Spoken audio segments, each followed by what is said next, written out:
Hello student, today we discuss law of demand. आज जो हम पढ़ने वाले हैं वो है लॉ ऑफ डिमांड। क्या होता है लॉ ऑफ डिमांड, जिसे बोलते हैं मांग का नियम। आइए चलिए देखते हैं। लॉ ऑफ डिमांड हमें ये बताता है कि प्राइस एंड क्वांटिटी के बीच में इनवर्स रिलेशन पाया जाता है। इनवर्स रिलेशन बोले तो जैसे ही किसी गुड्स की प्राइस इंक्रीज होगी, जस्ट अपोजिट क्वांटिटी डिक्रीज हो जाएगी। जैसे ही किसी गुड्स की प्राइस कम होगी, लोग उस चीज की क्वांटिटी को ज्यादा परचेज करेंगे। नॉर्मल है, हम रियल लाइफ में भी ऐसा देखते हैं कि किसी गुड्स की प्राइस यदि बढ़ जाती है तो हम उसकी क्वांटिटी ऑफ डिमांड को कम कर देते हैं। एंड जस्ट उसका उल्टा, अगर किसी गुड्स की प्राइस कम हो जाती है तो हम उसकी क्वांटिटी ऑफ डिमांड को बढ़ा देते हैं। फॉर एग्जाम्पल, मैं 1 kg मैंगो जो है वो 50 रुपीज में लाती थी, ठीक है। जैसे ही मार्केट में मैंगो की प्राइस बढ़ जाती है, 50 रुपीज से मैंगो की प्राइस 100 रुपीज हो जाती है, तो मैं 1 kg क्वांटिटी को हाफ kg कर दूंगी, मैं उसकी क्वांटिटी को थोड़ा कम कर दूंगी। यही लॉ ऑफ डिमांड बताता है कि प्राइस के बढ़ जाने पर कस्टमर उसकी क्वांटिटी ऑफ डिमांड को कम कर देता है, एंड प्राइस के कम होने पर कस्टमर जो है उसकी क्वांटिटी ऑफ डिमांड को बढ़ा देता है। हम रियल लाइफ में भी इसी चीज से डील करते हैं। आइए देखते हैं डेफिनेशन।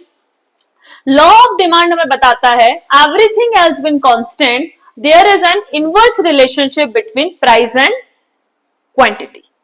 एवरीथिंग रिमेन कांस्टेंट का मतलब क्या है, चलिए समझते हैं। प्राइस के अलावा वो सारे फैक्टर्स जो हमारी डिमांड को अफेक्ट करते हैं, हमने उन्हीं सब फैक्टर्स को कांस्टेंट माना है, उनकी प्राइस में कोई चेंजेस नहीं आएगा। एंड वो कौन कौन से फैक्टर्स हैं जो हमारी डिमांड को अफेक्ट करते हैं, जिन्हें हमने कांस्टेंट माना है, चलिए देखते हैं। जिसे बोलते हैं assumption of law of demand. Law of demand की क्या एजप्शन? सबसे फर्स्ट, सब्स्टिट्यूट गुड्स की प्राइस में कोई चेंज नहीं आएगा। क्या होता है सब्स्टिट्यूट गुड्स? वो गुड्स जो एक दूसरे को रिप्लेस कर सकते हैं, एक दूसरे की जगह पर यूज किए जा सकते हैं। फॉर एग्जाम्पल, टी की अगर प्राइस में कोई चेंजेस आता है तो कस्टमर टी से कॉफी की ओर शिफ्ट हो जाएगा। सब्स्टिट्यूट गुड, तो हम ये मानकर चलते हैं कि सब्स्टिट्यूट गुड्स की प्राइस में कोई चेंज नहीं आएगा। Next one, complementary goods. क्या होते हैं कॉम्प्लीमेंट्री गुड्स? वो गुड्स जो कॉम्बिनेशन में साथ में यूज किए जाते हैं। जैसे अभी आप देख रहे हैं marker and board, pen and ink, इनकी प्राइस में कोई चेंजेस नहीं आएगा। Third, income of the consumer. Consumer की इनकम को भी हम फिक्स मानकर चलेंगे, उसकी प्राइस को भी हम कांस्टेंट मानेंगे। कस्टमर की प्राइस में कस्टमर की इनकम में कोई चेंजेस नहीं आएगा। Fourth, taste and preference. Customer का ना तो टेस्ट किसी चीज की फेवर में जाएगा, ना ही अनफेवर में, no change. Last, people do not expected future price of the commodity to changes. हम ये मानकर चलते हैं कि फ्यूचर में किसी गुड्स की प्राइस में कोई चेंजेस नहीं आएगा, मींस कांस्टेंट रहेगा। अब नेक्स्ट टॉपिक जो हम पढ़ने वाले हैं वो रहेगा graphically presentation of law of demand. Graphically देखिए, ये दे रखी एक टेबल, प्राइस एंड क्वांटिटी। हम देख रहे हैं कि प्राइस 4, 3, 2 एंड 1 हो गई, मींस प्राइस क्या हो रही है? डिक्रीज। तो हमें लॉ ऑफ डिमांड क्या बताता है कि प्राइस के डिक्रीज होने पर क्वांटिटी इंक्रीज होगी। देखिए, प्राइस 4, 3, 2, 1 हुई तो हमारी क्वांटिटी 2, 4, 6, 8 हो गई। ग्राफिकली देखिए, ग्राफ जो है हमारा left to right, upward to downward आ रहा है, जो कि ये बताता है कि प्राइस के बढ़ने पर क्वांटिटी डिक्रीज हो जाती है एंड प्राइस के कम हो जाने पर क्वांटिटी इंक्रीज हो जाती है। इनवर्स रिलेशन पाया जाता है प्राइस एंड क्वांटिटी के बीच में। Next, exception of law of demand, most important. Exceptions क्या होती है? देखिए, एक्सेप्शंस का मतलब होता है वो सारे गुड्स, वो सारे फैक्टर्स जिन पर लॉ ऑफ डिमांड काम नहीं करता है। लॉ ऑफ डिमांड काम नहीं करेगा तो क्या होगा? देखिए, लॉ ऑफ डिमांड हमें क्या बताता है कि प्राइस के बढ़ जाने पर क्वांटिटी कम हो जाती है एंड प्राइस के कम हो जाने पर क्वांटिटी बढ़ जाती है। That means inverse relation, negative relationship बोल सकते हैं हम इसे, कि प्राइस और क्वांटिटी के बीच में नेगेटिव रिलेशन पास। लेकिन जब लॉ ऑफ डिमांड काम नहीं करेगा तो प्राइस एंड क्वांटिटी के बीच में नेगेटिव रिलेशन नहीं पाया जाएगा, उल्टा पॉजिटिव रिलेशन होगा। पॉजिटिव, पॉजिटिव का मतलब क्या होगा? प्राइस के बढ़ जाने पर क्वांटिटी भी बढ़ जाएगी, प्राइस के कम हो जाने पर क्वांटिटी भी कम हो जाएगी, जिसे हम पॉजिटिव रिलेशन। नेगेटिव रिलेशन के केस में लॉ ऑफ डिमांड बोलता है कि जो हमारा डिमांड कर्व है वो left to right downward sloping होता है। देखिए, बट जब लॉ ऑफ डिमांड काम नहीं करेगा, प्राइस एंड क्वांटिटी के बीच में पॉजिटिव रिलेशन पाया जाएगा, तो हमारा जो डिमांड कर्व है वो डाउनवर्ड स्लोपिंग ना होकर अपवर्ड स्लोपिंग हो जाएगा। कैसे? देखिए, हमने एक ग्राफ बनाया, X axis and Y axis.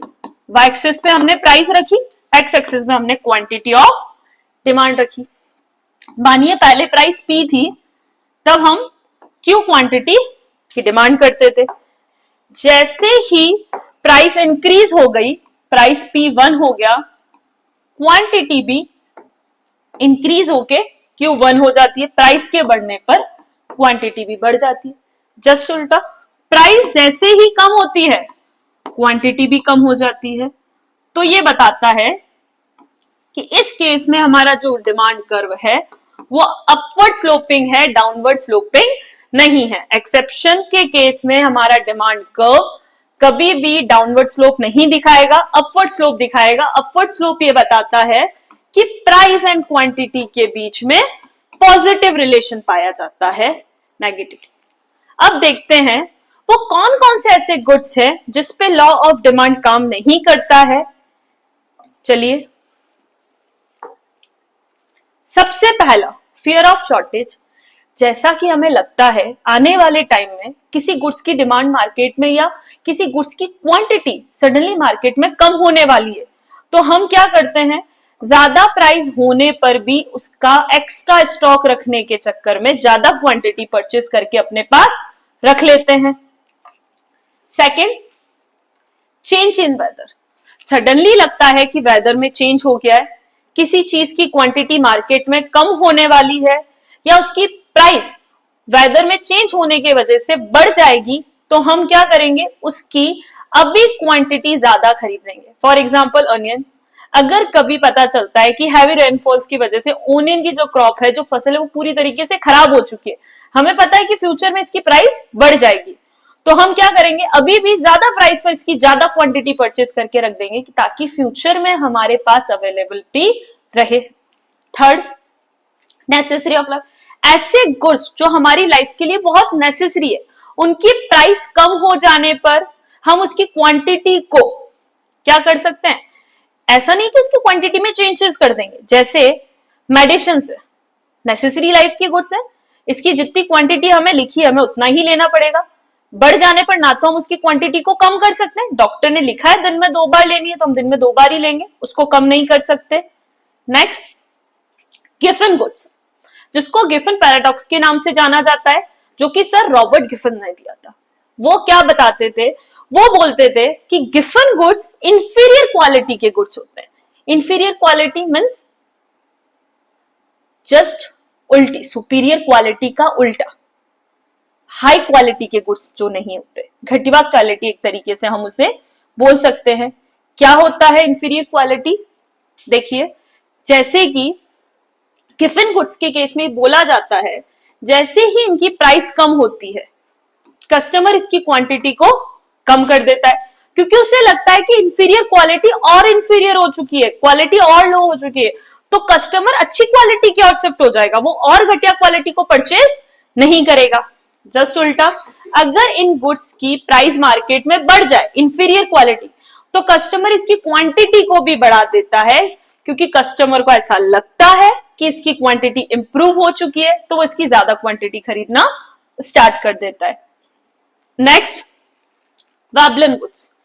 वैबलन goods ऐसे गुड्स होते हैं जिनको हम लग्जरी गुड्स की कैटेगरी में रख सकते हैं, जो कि रिच पीपल्स इनकी डिमांड करते हैं, जो ये बताते हैं कि सोसाइटी में उनका स्टेटस शो करने वाले जो गुड्स होते हैं उसको वैबलन गुड्स की कैटेगरी में रखते हैं, जिनकी प्राइस ज्यादा होने पर भी रिच सेक्शन वाले जो लोग हैं उसकी डिमांड ज्यादा करते हैं। फॉर एग्जाम्पल डायमंड ज्वेलरी हो गई, जिनकी प्राइस मार्केट में ज्यादा है, फिर भी सोसाइटी में एक स्टेटस सिंबल को दिखाने के लिए वो उस चीज को ज्यादा खरीदते हैं।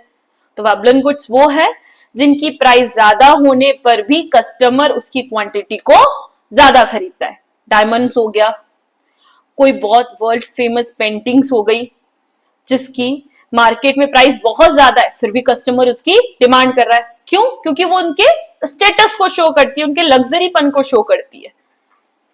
Next, future expectations. जैसे ही आपको पता चलता है कि फ्यूचर में किसी चीज की प्राइस कम होने वाली है, तो आप क्या करेंगे? अगर अभी प्राइस कम भी है तो भी उसकी क्वांटिटी को ज्यादा परचेज नहीं करेंगे। क्यों? क्योंकि आपको पता है फ्यूचर में इसकी प्राइस और कम हो जाएंगे।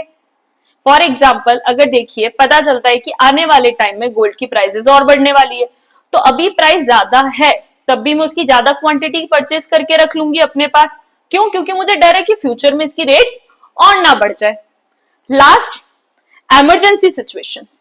इमरजेंसी सिचुएशन बोले तो वॉर जैसे हालात, युद्ध जैसे हालात जब कंट्री में हो जाते हैं, सडनली चीजों की प्राइसेस बढ़ जाती है, तो भी कस्टमर ज्यादा प्राइस पर ज्यादा क्वांटिटी डिमांड करता है। समझ आया होगा? I hope you all understand.